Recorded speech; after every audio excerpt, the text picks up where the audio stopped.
What I've personally gotten out of this tour and what I've come to be aware of is the diversity of the Holocaust during this time. It wasn't just Jewish people who were executed, it was Roma, it was homosexuals and people who felt that were unfit for society. And that's what a lot of people are unaware of, that there was so many different groups of people that were persecuted and were executed and killed during this time. Something that touched me was there was one particular film and this young Roma girl was interviewing an older man, and she asked about Roma being Hungarian citizens, and he said, yes, it's unfortunate that they are. And I felt that it kind of makes it aware that even though there was the Roma genocide during the time of World War II, there's still a lot of racism and discrimination going on to this day, so many years later.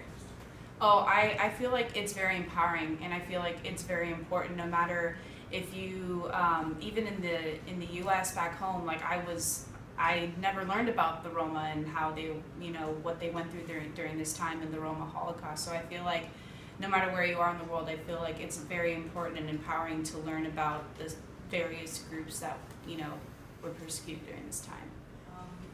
I learned that there isn't really much, I guess, media or documentation of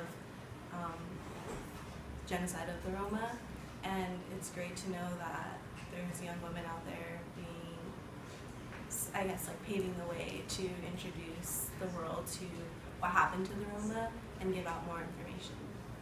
I think the narrative of the older woman who was talking about how her experience in Auschwitz, I think it made it more personal, because all you just usually hear is just numbers. This amount of people died, this amount of people died. So when you actually put a story to it, it becomes more real and realistic, and you become more connected, and you become emotionally invested in what happened.